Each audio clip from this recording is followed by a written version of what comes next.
Good day, folks. This is Greg Judy, Green Pastures Farm. It's a beautiful March evening. We've been just absolutely getting hammered with rain. And this is the pond that we built. I guess we finished it around December. Might have been about the end of November. Anyway,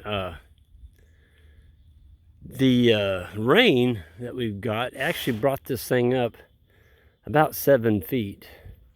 6 to 7 feet in the last 2 days. So this thing has, it doesn't look like that much watershed, but if you look up the hill there is a V going up toward that big hickory tree.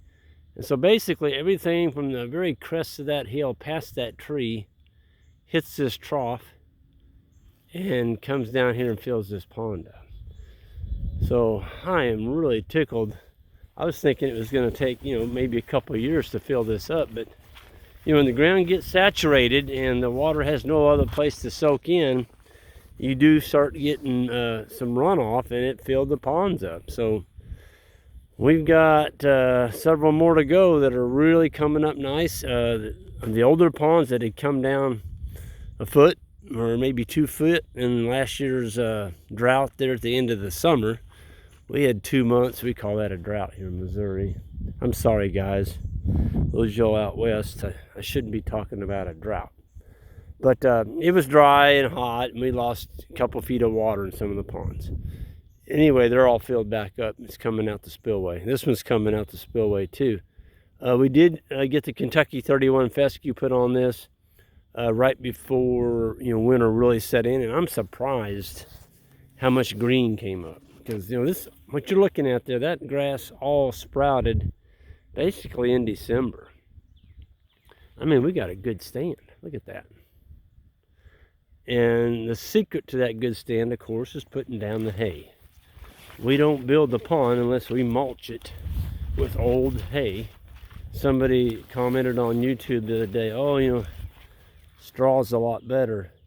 I beg to differ. Hay is 40 times better than straw.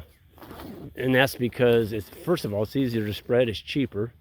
We can't buy straw around here. Not big round bales. We can get a big round bale, old one, for $20, 2 or 3 year old bale. Sometimes you can get them for free, just to haul them off. So if you get them for free, take them. Get them on your land. Anyway, the hay's got seed in it, a lot of grass seed. And there's some clover seed in there, so you're getting a lot of natural seeding from the hay. I say natural, it comes with the hay. And in straw, you don't get any of that. There's no seed in that straw. There might be a little bit of wheat or oat, depending on what kind of straw it is, but you're not going to have any perennials. There's no perennial seed in there. So use hay. It's cheaper, it's easier to spread, and you get natural seeding from it. Now, we did put down fescue. We broadcast probably about 10 pounds to the acre on this. And I'm just eyeballing this pond. I'm falling in love with my rock skirts so much. They're so much easier to put in than a tire tank. I'm really, really weighing putting one right there. That's kind of the center of this pasture. And we've been on these skirts here up on the north place right now, and major mud season, March, and so putting a lot of pressure on those skirts, and they're performing. I mean, they absolutely are performing.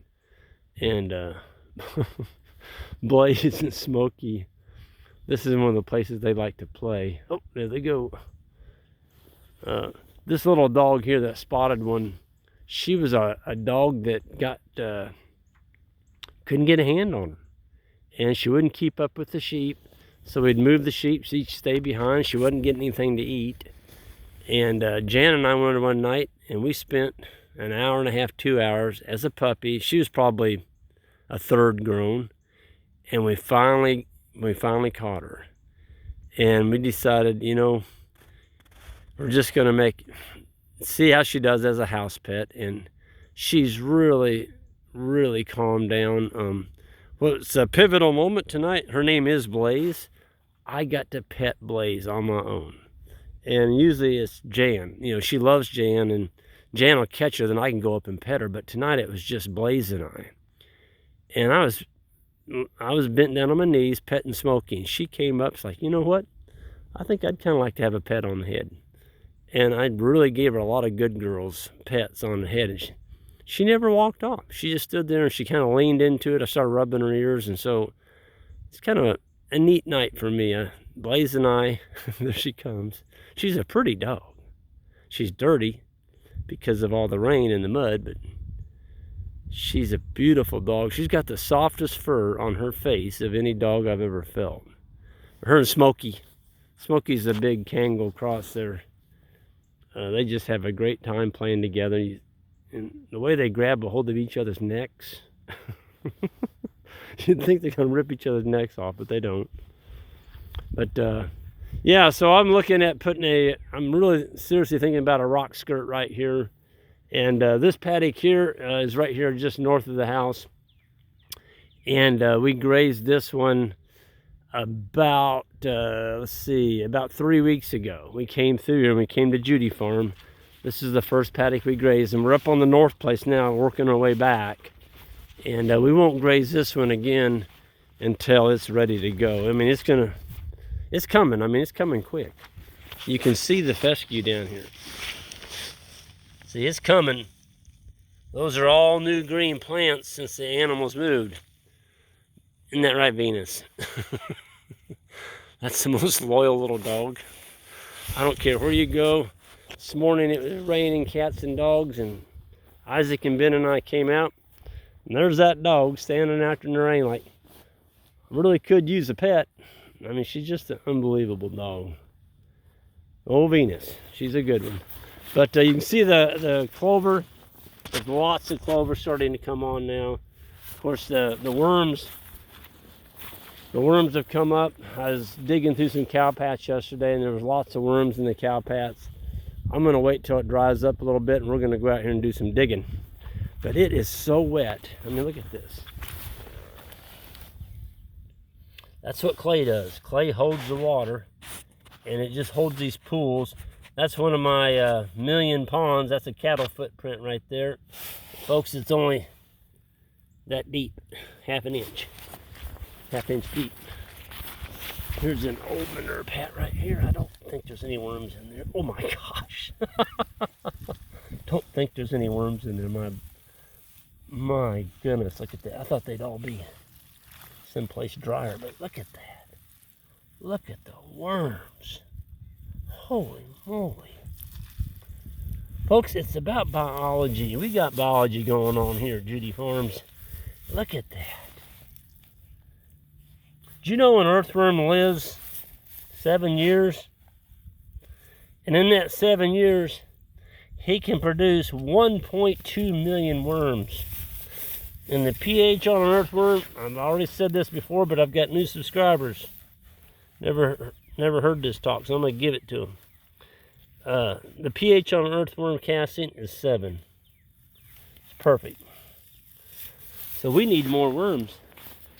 And how do you get them? I've got people come to my farm like, Greg, can I take some worms home with me? Absolutely not. Not mine. You build it and they will come. I'm going to dig in here. Oh yeah, look at that. That was right in the tuft of grass. See, there's worms in there. There's worms. Oh my gosh, look at that. Beautiful. Beautiful worms. Now I'm going to put them back in there. Cover them back up. Now you all just go on to work and decompose that manure pile. So I've got this question all the time. People asking me, Greg, do you drag your pastures? No, we don't drag our pastures. That's just a complete waste of time. Complete waste of time. Man, I can hear that big diesel tractor. The neighbor over there tonight. I know you can't hear her on here, but boy, I can hear her. She's screaming. And he's out there bringing bales to his cows, and it's not pretty. I mean, it's wet out here. Our four-wheeler was making rust now. I can't imagine a 200 horse tractor, what it's doing to his pastures over there. But I guess it's better to, oh my gosh, look at that. Folks, you're not gonna have this if you bring tractors out onto your land. You're gonna have compressed soil. Look at that. Keep the tractors off your land, especially when it's soft. You know, in the summertime, you haven't had a rain for a while and it's hard and they don't leave ruts. You want to get out and brush hog or clip your pasture, that's all right. But don't get them out here in the wintertime. If you make a rut on here, it's going to be here a long time, maybe there for your whole life. And you'll remember when you made that rut. You got to look at it the rest of your life. Man, I'm telling you what, this grass and clover is coming, folks. I'm excited. This is a pretty, oh my gosh, look at that. I didn't think they'd be in this manure pat yet. Oh my goodness, look at that. See, this one's only 3 weeks old. I love earthworms. Look at that. Think we got some biology here going? Folks, we don't worm our animals. And if you're worming your animals, you're putting ivermectin on them. You're not going to have earthworms. You're not going to have dung beetles. There's another one. Look at that. Everything we turn up, just full of earthworms. Beautiful, beautiful. That's growing me more grass, folks. Take that ivermectin, throw it in the trash, move your animals. You don't need to be worming your animals. Move them. It's the best medicine you can give an animal is a fresh pasture. Keep them moving. Don't let them eat the grass down too short. The shorter you make them graze the grass, the more parasites they're going to ingest. I wonder if there's any in this one. Oh my gosh. Oh my gosh, look at that. Look at the top of this manure pad.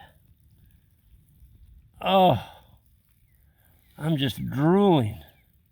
Look at that. Now, I'm telling you what, those are some healthy looking worms. I'm going to close you all back. You all doing a great job. Thank you all very much.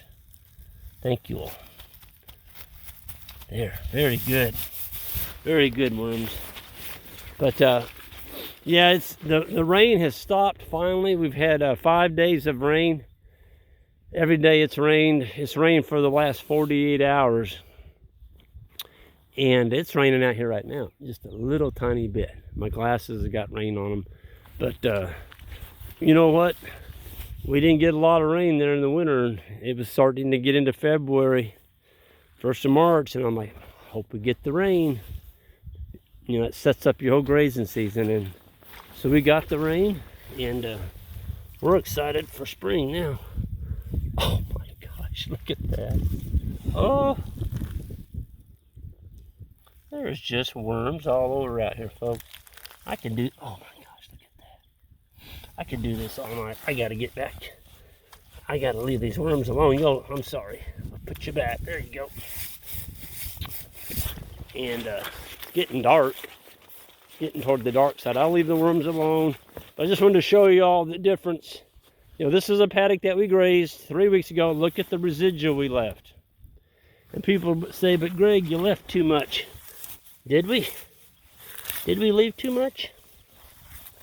Look what's coming on down here, folks. That's all solid earthworm castings. They're eating the dead litter. They're eating that. That's what the cows trampled on the ground.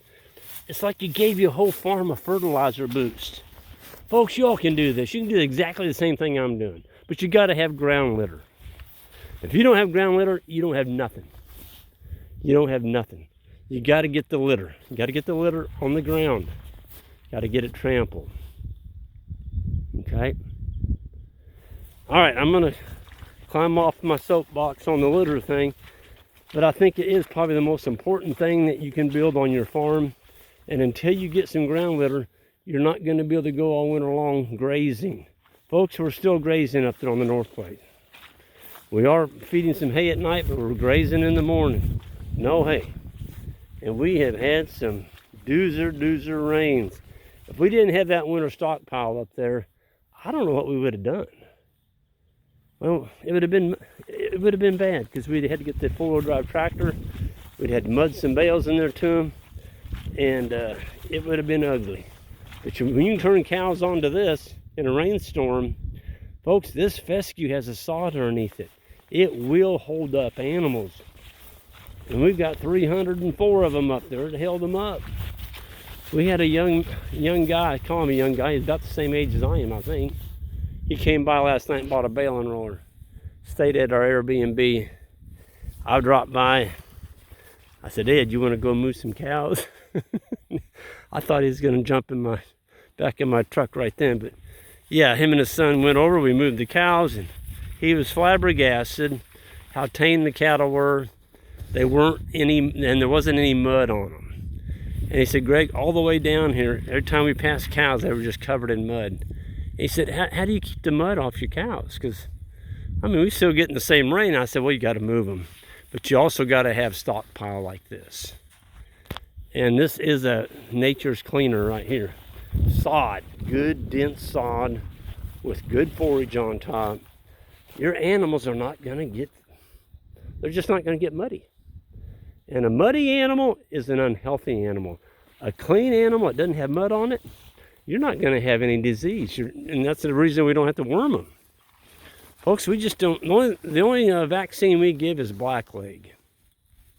It's a 7-way blackleg, and that's the only thing we give them, and that's because blackleg lives in the soil.